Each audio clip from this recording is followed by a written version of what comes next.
For privacy reasons, names and places have been changed. This story is inspired by true events.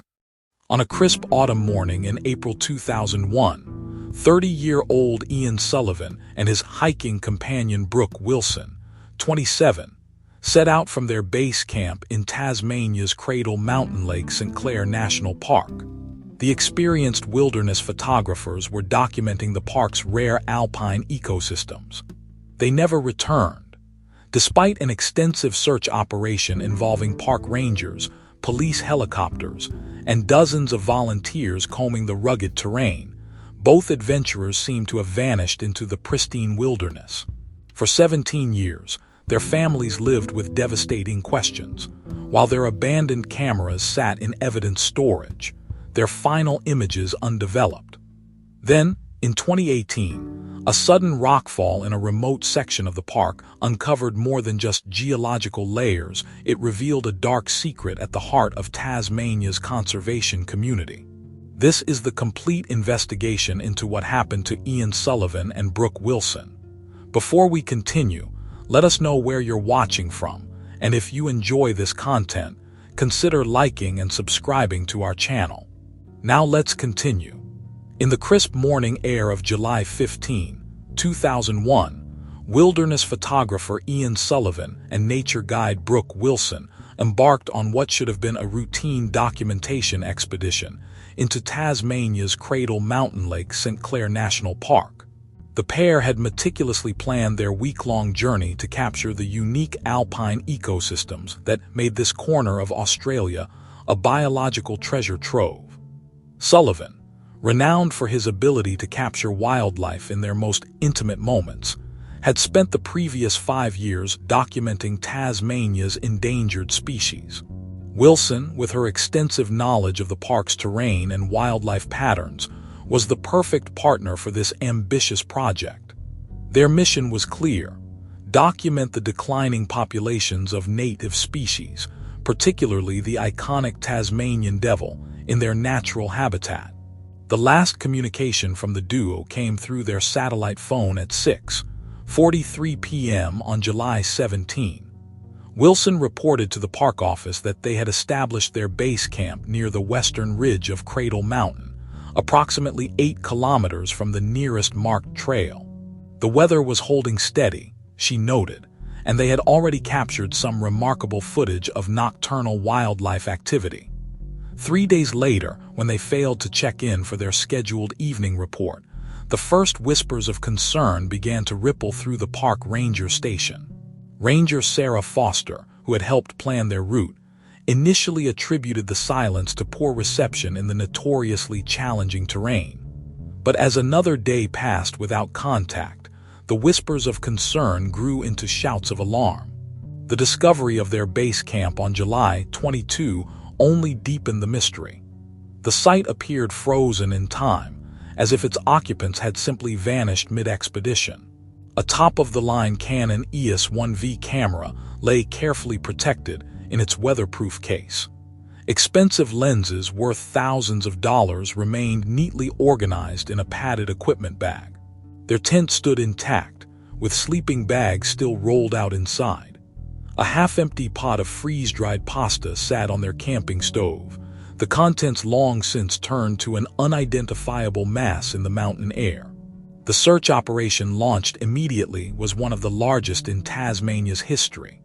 Helicopter crews equipped with thermal imaging cameras crisscrossed the rugged terrain, while ground teams with search dogs combed through the dense undergrowth.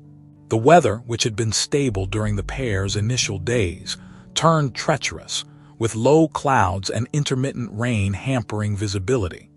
What puzzled investigators most was the pristine condition of the camp. If the hikers had encountered trouble while photographing wildlife, why hadn't they returned to gather their valuable equipment? If they had been injured, why were there no signs of distress at the camp? The satellite phone, their lifeline to civilization, sat silent in its charging cradle, battery still half full. As days stretched into weeks, the search revealed nothing but the vast emptiness of the Tasmanian wilderness. No clothing fragments caught on branches, no discarded equipment, no sign of human passage beyond their well-established camp. The park, which had drawn Sullivan and Wilson with its promise of natural wonders, seemed to have swallowed them whole. Their families arrived. From mainland Australia, their faces etched with grief and incomprehension. They walked the same paths their loved ones might have taken, stared at the same mountain vistas that might have been their last sight. But the wilderness held its secrets close, offering no comfort to those left behind. By the time autumn painted the alpine landscape in rich oranges and deep reds, the active search had been scaled back to routine patrols. The case of the missing photographers joined the ranks of Tasmania's unsolved mysteries, a cautionary tale whispered around campfires about the unpredictable nature of the wild. Yet something about this disappearance felt different to those who knew the terrain. These were not inexperienced hikers who had wandered off trail, but skilled professionals who knew the risks and respected the wilderness. Their vanishing would remain a haunting puzzle for 17 long years, until the mountain itself finally began to yield its dark secrets. The morning after the discovery of the abandoned camp, Constable Jennifer Hayes stood at the site's perimeter, her experienced eyes scanning the ground for the smallest signs of disturbance.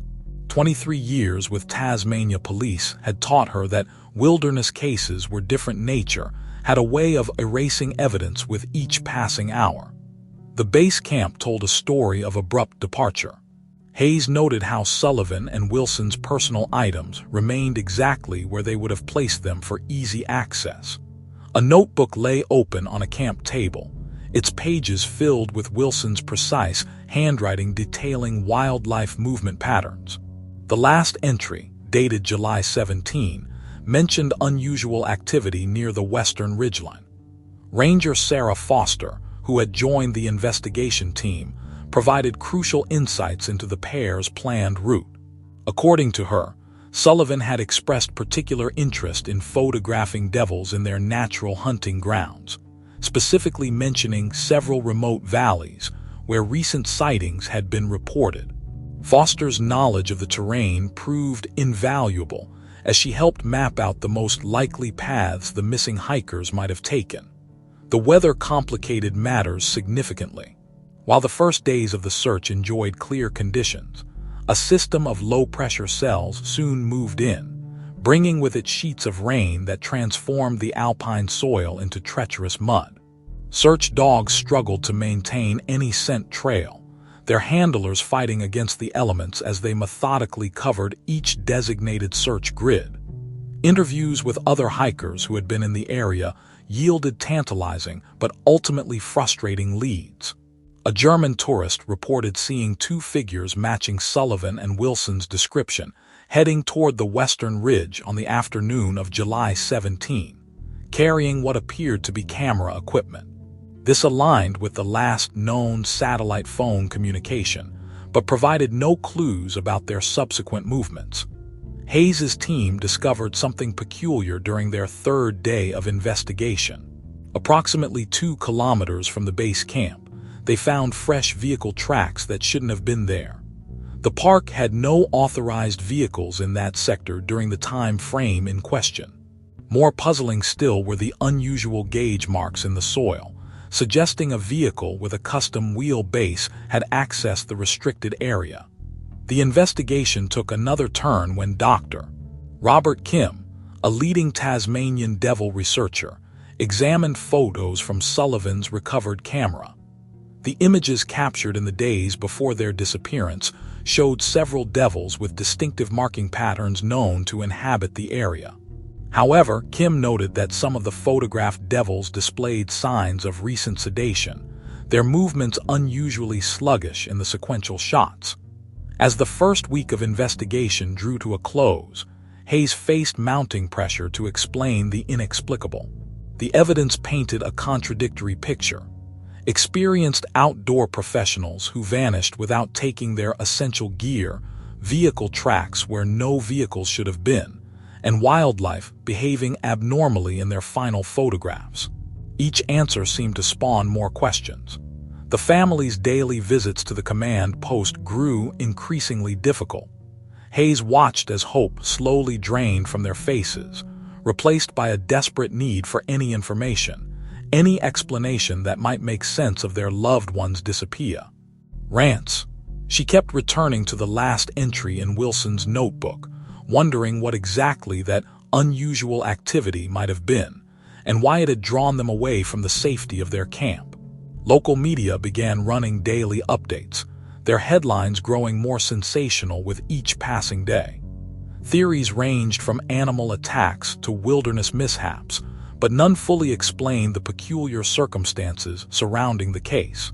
Hayes knew from experience that the truth often lay in the details that didn't quite fit: the vehicle tracks, the sedated devils, the untouched equipment. These anomalies would haunt her for years to come, pieces of a puzzle that refused to form a complete picture until the mountain finally revealed its grim secret nearly 2 decades later. As autumn faded into winter in 2001, the search for Ian Sullivan and Brooke Wilson gradually diminished from daily helicopter sweeps to occasional patrols. The case that had captivated Tasmania's outdoor community settled into an uncomfortable limbo, neither solved nor forgotten. The pristine wilderness that had swallowed 2 of its most devoted documentarians refused to yield its secrets. The impact on Tasmania's tight-knit hiking community was profound. Regular users of the Cradle Mountain Lake St. Clair National Park found themselves marking their journeys with new caution, always aware that somewhere in these ancient valleys lay answers to the fate of 2 of their own. Local guides began incorporating the story into their safety briefings, using it as a sobering reminder of the mountain's unpredictable nature. For the families, the transition from active search to cold case brought its own particular torment.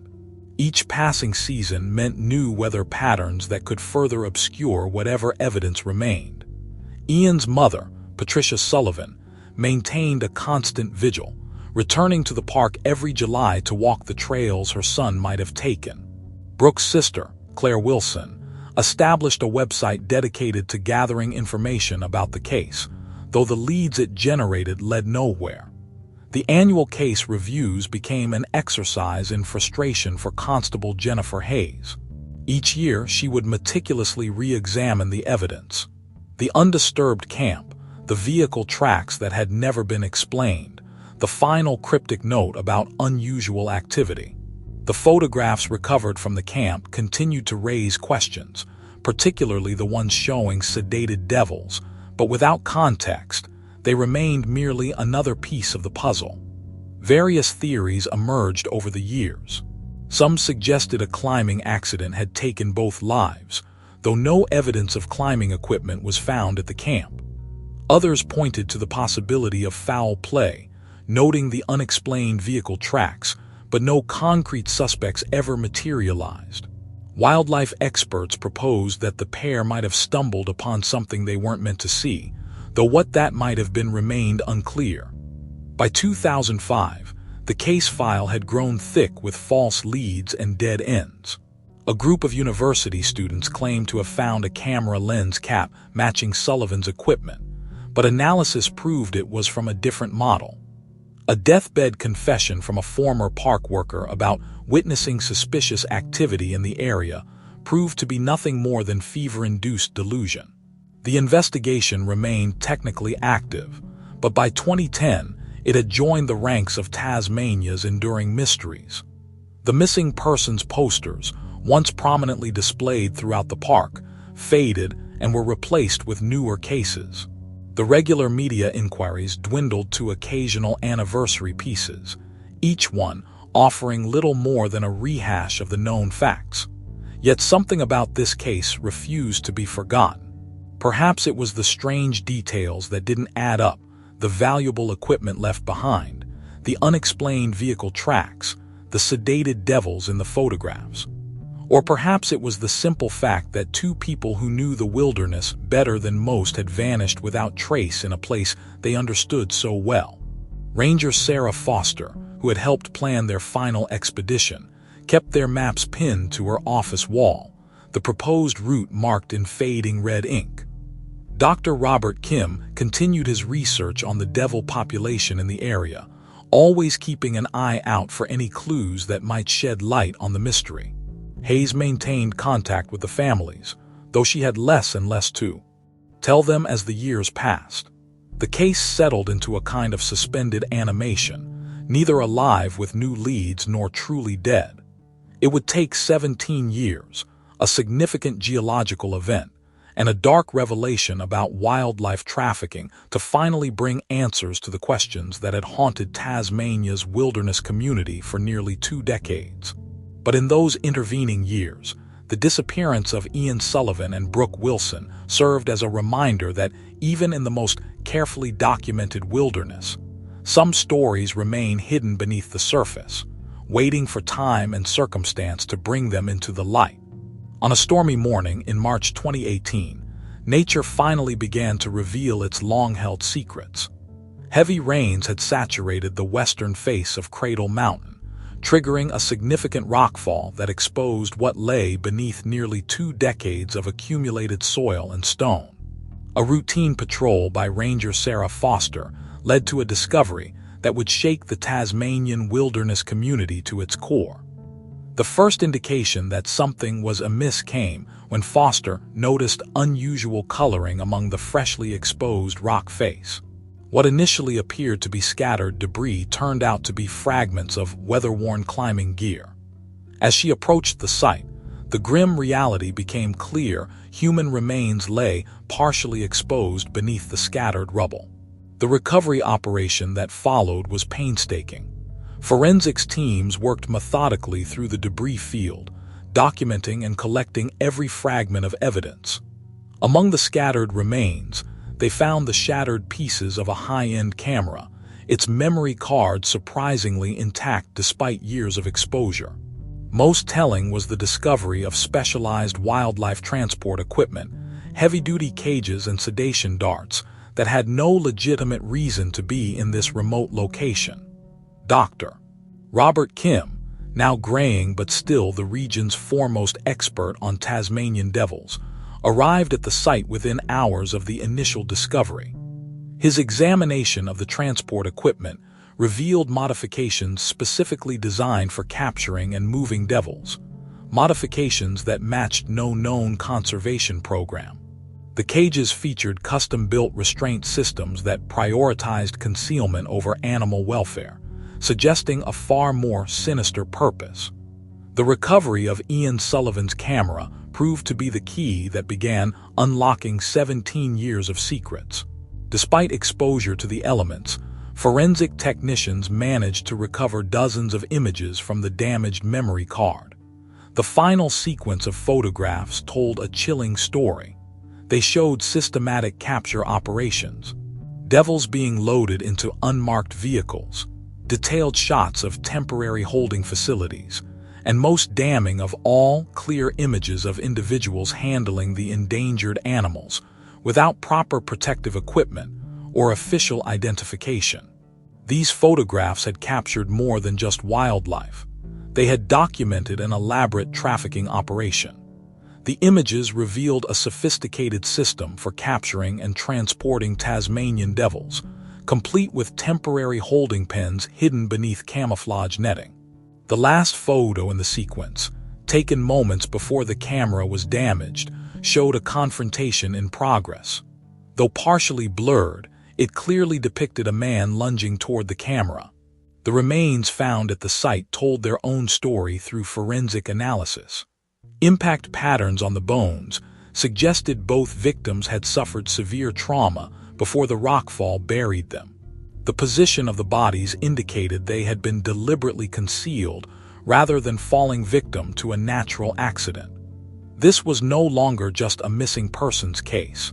It was now a murder investigation. Constable Jennifer Hayes, who had never truly let go of the case, found herself staring at the recovered photos with a mixture of vindication and horror. The vehicle tracks that had puzzled investigators 17 years ago suddenly made terrible sense. The sedated devils in Sullivan's earlier photos hadn't been part of any official research project. They were evidence of an illegal wildlife trafficking operation that had been operating right under their noses. The discovery sent shockwaves through Tasmania's conservation community. The idea that someone had been systematically stealing one of Australia's most endangered species was disturbing enough. The revelation that this operation had led to the murder of two people who had accidentally documented it was almost too much to comprehend. As news of the discovery spread, more pieces of the puzzle began falling into place.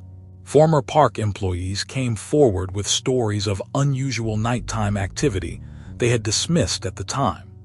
Wildlife researchers reported suspicious gaps in devil population data that had never been adequately explained. The rockfall had done more than expose two bodies. It had unearthed a criminal enterprise that had operated in the shadows of Tasmania's wilderness for nearly 2 decades. For the families of Ian Sullivan and Brooke Wilson, the discovery brought a strange mixture of grief and relief. The uncertainty that had haunted them for 17 years finally had an answer, though not the one they had hoped for. Their loved ones had not simply vanished into the wilderness.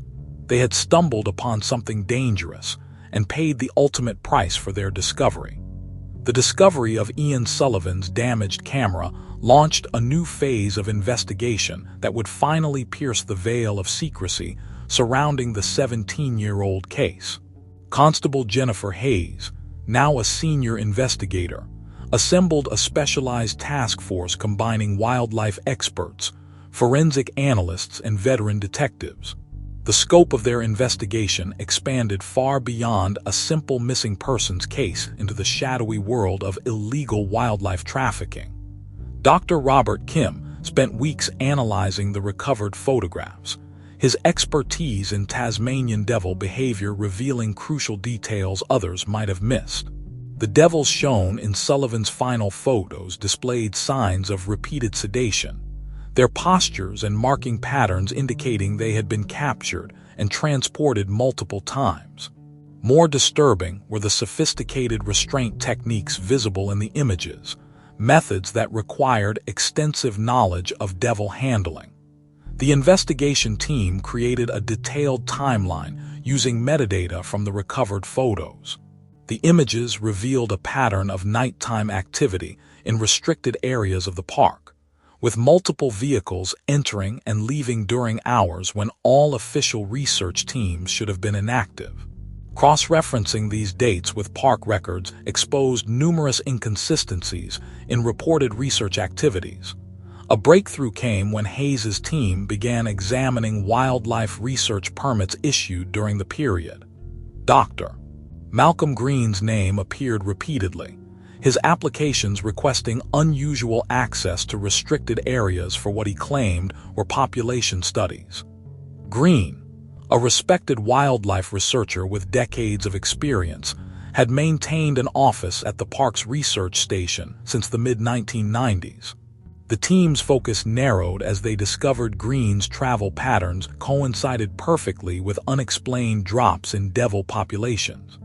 His research grants, supposedly funding conservation efforts, showed suspicious transfers to offshore accounts. Most telling were his connections to private exotic animal collectors in Southeast Asia, where Tasmanian devils commanded extraordinary prices on the black market. Hayes ordered a careful examination of Green's past research sites, many of which matched locations shown in Sullivan's recovered photographs. Ground-penetrating radar revealed dozens of temporary holding pens, carefully concealed beneath the forest floor. Soil samples from these sites contained traces of sedatives commonly used in wildlife trafficking, but never approved for legitimate research. The investigation uncovered a sophisticated operation that had exploited the park's vast territory and limited oversight. Green had used his reputation and academic credentials to move freely through restricted areas, his official research serving as cover for a highly profitable trafficking operation. The transport cages found at the Rockfall site matched custom equipment traced to a workshop registered under one of Green's research foundations. As evidence mounted, Hayes realized the full horrific implications of what Sullivan and Wilson had stumbled upon. Their final photography expedition had inadvertently documented Green's operation in action, capturing irrefutable evidence of his crimes. The recovered photos showed not just captured devils, but clear images of Green himself supervising the loading of transport cages into unmarked vehicles. The technical analysis of Sullivan's camera revealed one final crucial detail: the last series of photos had been taken in rapid succession, suggesting Sullivan was documenting the operation deliberately rather than by chance. This sequence ended abruptly with the partially blurred image of a confrontation, followed by damage patterns consistent with the camera being violently struck. For Hayes, the most chilling aspect was how Green's academic papers had actually documented his own crimes. His published research on devil population decline had provided perfect cover for his trafficking operation, allowing him to explain away the very losses he was causing. His detailed knowledge of park security protocols and patrol patterns had enabled him to operate undetected for years. The investigation team worked methodically to build an airtight case, knowing that proving murders committed 17 years ago would require extraordinary evidence. They matched soil samples from the bodies to trace elements found in Green's transport cages, analyzed blood residue found on recovered equipment, and created detailed financial records showing the flow of money from exotic animal collectors to Green's various shell companies. As Hayes prepared to move against Green, she couldn't help but reflect on the cruel irony of the case. Ian Sullivan and Brooke Wilson had ventured into the wilderness to document and protect Tasmania's unique wildlife. Instead, they had uncovered a criminal enterprise that had been systematically destroying the very species they sought to preserve. Their final photographs, buried for 17 years beneath rock and soil, would now serve as silent witnesses to both their tragedy and their triumph in exposing a criminal who had hidden behind the facade of conservation. The arrest of Dr. Malcolm Green unfolded with the same quietness that had characterized his decades of deception. On a cool morning in April 2018, Constable Jennifer Hayes watched as the respected wildlife researcher was led from his office at the park's research station. His colleagues stood in stunned silence as boxes of evidence were carried out behind him. The case against Green had crystallized with devastating clarity once investigators began examining his activities through the lens of wildlife trafficking rather than legitimate research. His carefully maintained academic reputation had created a perfect shield for criminal activities. Every population study he published had concealed the true nature of his work, marking the disappearance of devils he had stolen rather than those lost to natural causes. Financial investigators uncovered a web of transactions linking Green to private collectors across Asia. Wire transfers disguised as research grants flowed into accounts controlled through a maze of shell companies. Each devil sold overseas had commanded prices upward of $50,000, with rare color variants fetching even more. Over 17 years, Green had amassed a fortune while systematically plundering Tasmania's endangered species. The recovered photographs from Ian Sullivan's camera provided the final, damning evidence. The images showed Green directing the loading of sedated devils into specially modified transport containers. His face was clearly visible in several frames, his expressions ranging from concentrated focus to sudden alarm as he realized he was being photographed. The last image, partially blurred but still distinct, captured Green advancing toward the camera with murderous intent. When confronted with the evidence, Green's carefully constructed facade began to crack. During interrogation, he revealed how he had developed his trafficking operation gradually, testing park security protocols and establishing a network of corrupt transport officials. The murders of Sullivan and Wilson had not been planned, he admitted, but when they stumbled upon his nighttime collection operation, he had acted instinctively to protect his enterprise. The full scope of Green's crimes emerged through meticulous investigation. Records indicated he had trafficked more than 100 devils over the years, dealing devastating damage to the species' genetic diversity. His research papers, once considered valuable contributions to conservation science, were revealed as elaborate covers for monitoring the very populations he was decimating. The impact on Tasmania's conservation community was profound. Researchers who had worked alongside Green for years struggled to reconcile their memories of a dedicated conservationist with the reality of his crimes. His published works, which had influenced devil protection policies, now required complete reevaluation. Every aspect of his research needed to be examined for hidden evidence of trafficking activities. For Hayes, the most disturbing revelations came from Green's detailed notebooks. He had documented every aspect of his operation with scientific precision, including population densities, capture methods, and transport survival rates.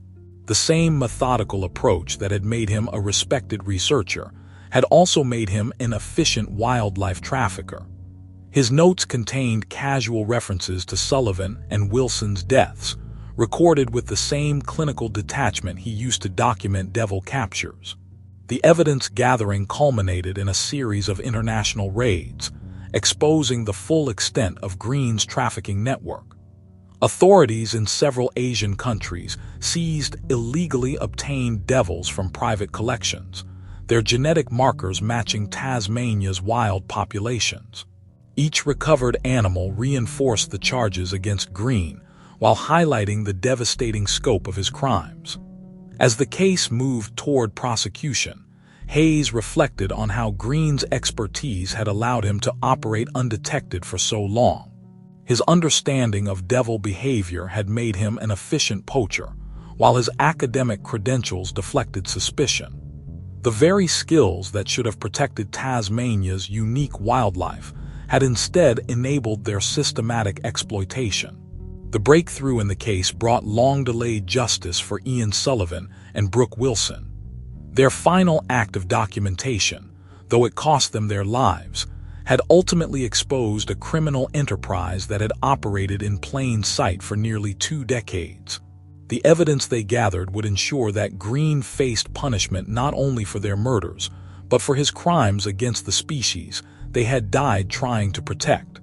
The trial of Dr. Malcolm Green began on a rain-soaked morning in Hobart's Supreme Court, drawing international media attention to Tasmania's normally quiet capital. The former wildlife researcher, his academic demeanor now stripped away, sat motionless as prosecutors presented their case against him. The evidence, meticulously gathered over months of investigation, painted a damning picture of a man who had betrayed both his profession and basic human decency. The prosecution's case rested heavily on Ian Sullivan's recovered photographs. Each image displayed in court told part of the story: the secret holding pens, the sedated devils, Green's unguarded moments as he directed his illegal operation. The final photographs, showing Green's confrontation with the photographers, served as Sullivan and Wilson's last testimony. Their images spoke with a clarity that 17 years of silence could not diminish.